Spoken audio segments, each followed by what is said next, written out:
Hello everybody, this is Jared again with my G0704 gear swap.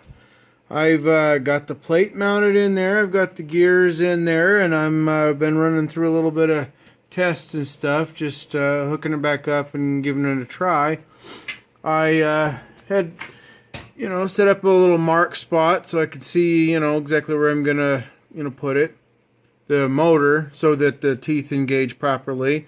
I already have the new cap screws in there, 5 millimeters longer. They're M6 1.0s by 25 instead of 20s, so that way, the plate sits up on there.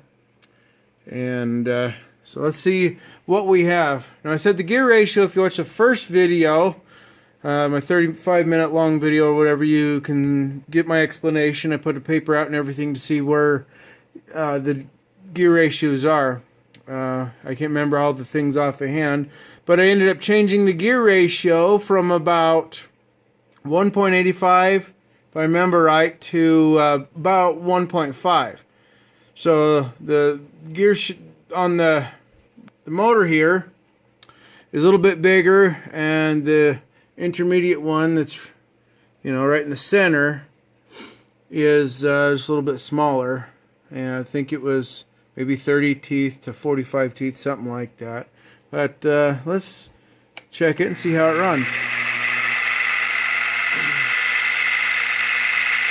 I just have it basically, I think I put the wires on backwards because I think it's running backwards. I have it going forward and I think it's turning backwards, but I'm not sure how I done that. I color matched the wires, so I'm gonna have to check into that a little bit more. I might just switch the wires and leave it. But I'm on high. Let's see what kind of RPMs we get with this. Normally this would only ever spin about 2250. So let's see what the RPMs go up to.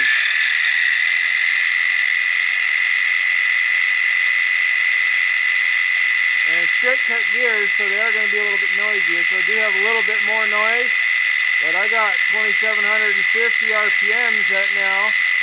So if I wanted to, cut something at a little bit of a faster speed, then certainly got that. And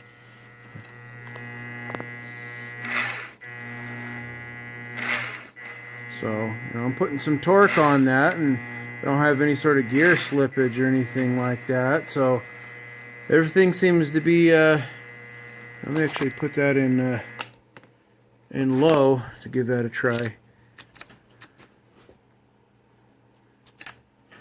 So I'll change it over to low and just put it back on.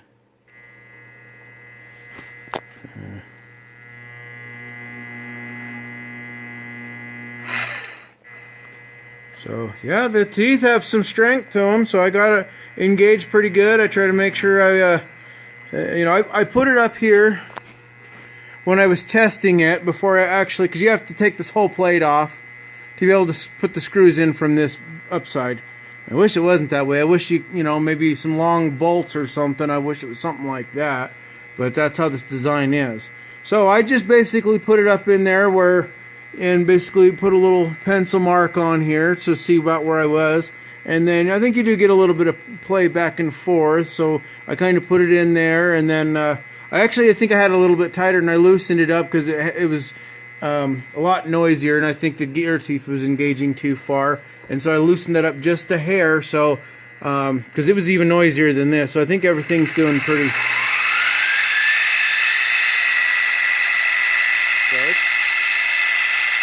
So we're gonna run some trials on it because I got to get back to my cutting project. So, but this is my alternative.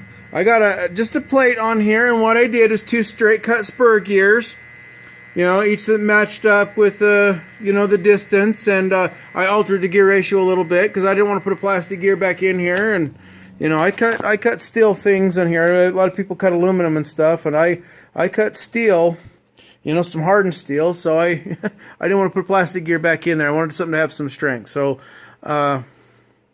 that's where I'm at. It's running, so we're gonna run it into some some trials of actually cutting some things and see how it's going to turn out with these gears, to see if I'm still going to have you know, plenty of torque and whatnot, to see see how it's going to work. So you know, you can make a comment and tell me what you think about it. I'm pretty happy with it. I am really, you know, as far as, you know, the work I've had to do, because the intermediate gear is, if you remember, I said it in the second video, this will be segment 3. You know, I had to put this spacer plate on here, and I had to get some longer screws because the intermediate gear was taller than the original by about 200 thousandths. This one wasn't that bad. I actually didn't use the snap rings back on there. I just used the jam screws on there, and it's got 2 of them, so I'm pretty sure that'll hold.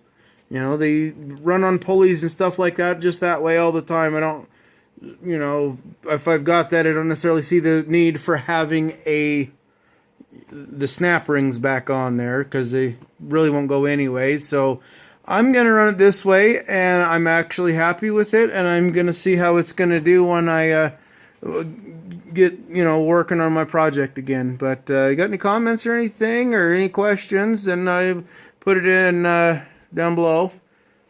And this is my mill. This is my where I've gotten things with.